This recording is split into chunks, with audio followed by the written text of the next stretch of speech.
Adelaide's biggest conversation. Amanda Blair. Okay. What to do with myself?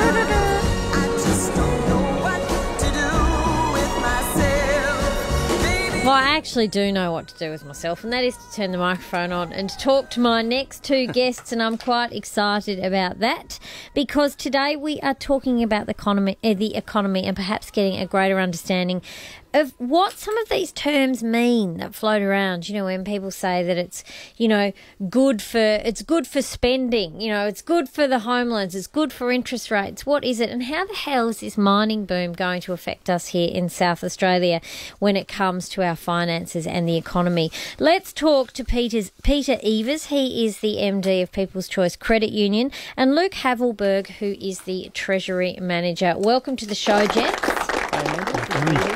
Hey, now tell me, Treasury Manager, what does that mean, Luke? Do you have like the big cash register or something in front of you at the bank? What happens? I keep the vault under my desk as Treasury Manager. No, seriously, Treasury is responsible for managing the cash flows and the funding of the credit union. So just like yourself, Amanda, you'd have a bank account where you would have a salary coming into that and then you pay your expenses out of it. At the credit union, we have a big bank account with thousands of transactions that come in and out of that on a daily basis. So a key part of Treasury is understanding what those transactions are each day. The other bit is, and why I'm here today, is actually understanding the economy and understanding what's happening with interest rates as well. The performance of the credit union is highly correlated with the economy and interest rates, so it's important in my role to understand that as well. And what did you study to become a Treasury worker? I studied law and commerce. Obviously, it's the commerce side with a finance major, which allowed me to get into Treasury. And what attracted you to it when you were, a younger person and you were making a career decision? Yeah, it's funny you say that. I think if you were talking to my family early on in my life, I was into the share market. So even at 8, were you? Yeah. I know, a bit nerdy, I know, but that's good on you. But at 8 or 9, I was making sort of share market games and reading the paper and share price. So I was a bit of a share market nerd, to be honest. That's great. So this job enables me to keep abreast of that on an ongoing basis, which is good. And do you look at things like, investing the money? Because obviously people, and I am one of those people that I kind of get it. Like, when credit unions and banks talk about how much it actually costs them to, get the money, and I sort of sit there going, well, hang on a second, how hard can it be? You've got it all in your big safe. What do you mean you have to get the money? Is that all of the transactions when it comes to your offshore investments and keeping the credit union in a healthy position so that you're actually making money? And as we covered off last time when you were here, Peter, the profits of the credit union all get reinvested back to the members. So that's something that you obviously have to be very aware of. That's right, Amanda. As Luke said, you can describe us as a big bank account, but we've got 350,000 members with money coming in and going out every day. Yeah. We have to understand what people might do with that money and predict how they might manage their money or borrow money. And we have to, importantly, then invest that excess money that we have. And we have to make sure that we have actually money to pay people back their money when they come into a branch and withdraw it. And so where would the credit union invest your money? What are the sorts of things that you invest your money in, Luke? Yeah, our credit union is really conservative in how we invest our money. So we invest it really with highly rated banks, essentially, within Australia to make sure it's safe and secure with those banks. So when you say that you invest it, though, does that mean that People's Choice Credit Union has a bank account, maybe a Christmas Club account or something with the National? Like, how does that work when you say that you invest your money into a bank? Yeah, it's very similar to what consumers would see as a retail term deposit. So what we do is we place our funds with other banks into, say, a term deposit account or an at-call account. So very similar to what a consumer or a member would have. Okay. So very in much bigger numbers. Yeah, but Yes, I was going to say much few bigger more zeros on the end. bigger than my $1,000. So you'd invest a couple of million into a high yield account where you'd get it to sit there for 3 months as a minimum deposit and earn 7.65% interest on it. And Amanda, just like every household, you need to have cash in hand for an emergency. We have to make sure we've got cash available and at call so that if people want to come in and withdraw money out, it's available.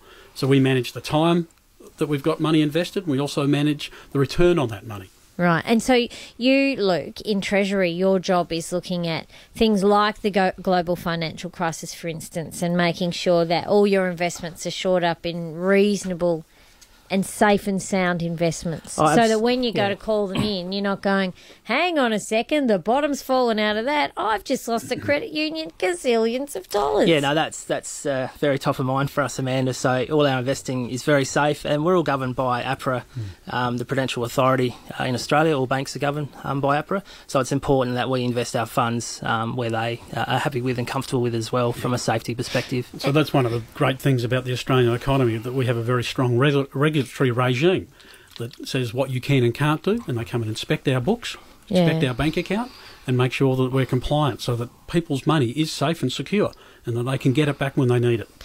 Do you think, Luke, that we have like virtually no understanding of the economy? You know, like when a bit like, for instance, the budget. You know, and everyone's going to be talking about the budget. And last night we saw the photos of Julia Gillard and Wayne Swan, and it was the photo opportunity where they were both looking at a piece of paper. God knows if that piece of paper was blank, and they were both looking very animatedly at each other. And she was pointing at things and going, "Yes, well, you worked hard on that one, Wayne."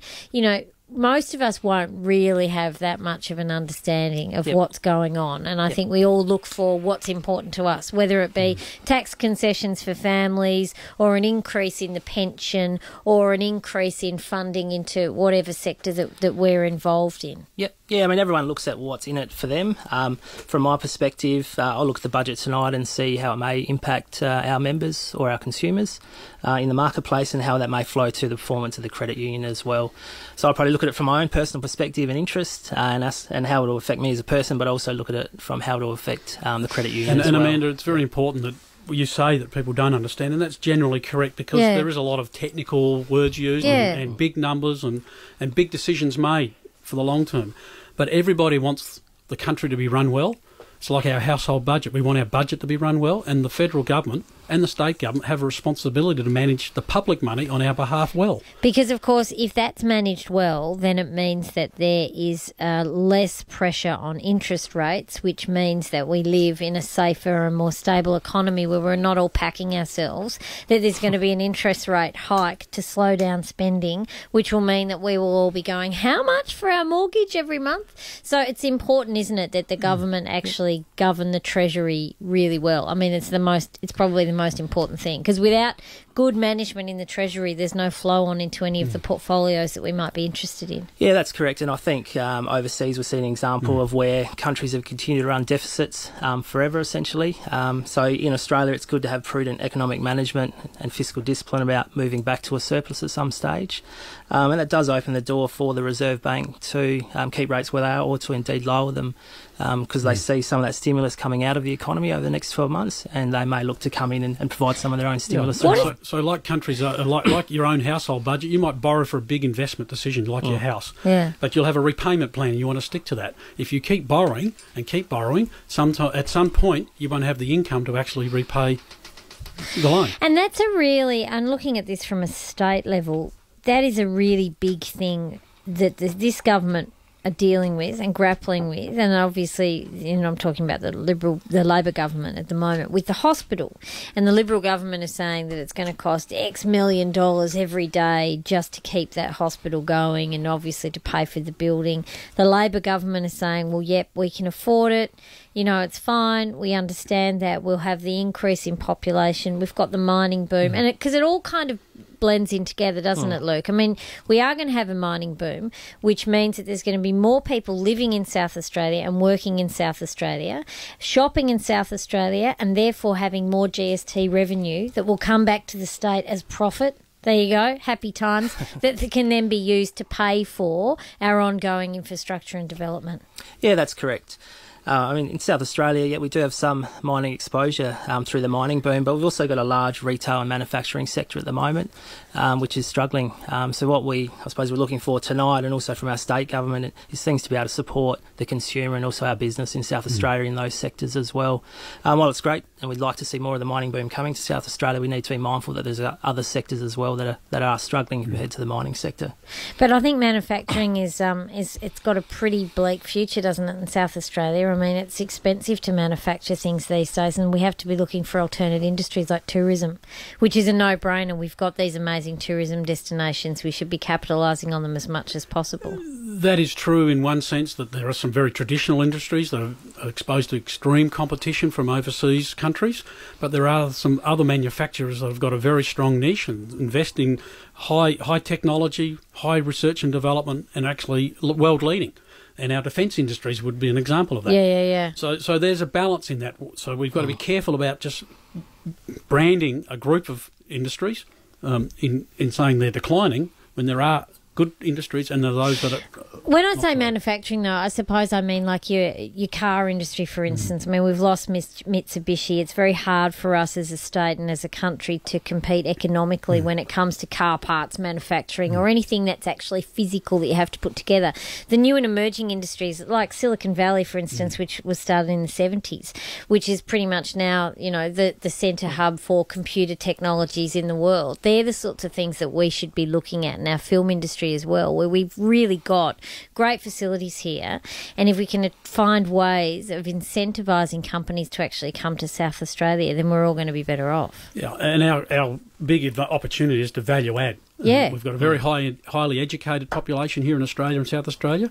We've got great creative people. So how can we capitalise on that? Capitalise and bring that to this state and leverage that into a global market? Absolutely. More jobs for all, really. More jobs for all. I've got to read a bushfire warning, but look, we're going to take some calls on this, 8223 0000. This is, with all due respect, this is Economics for Dummies here with Peter Evers. He is the People's Choice Credit Union, and I say that with love. This is for people like me who don't have a huge understanding of what's going on, but unlike Luke Havelberg, he, when he was 8, used to pretend he was putting things on the stock market, which I think is hysterical. My children are barely getting there with Lego, but nonetheless, they'll have some sort of future, I hope.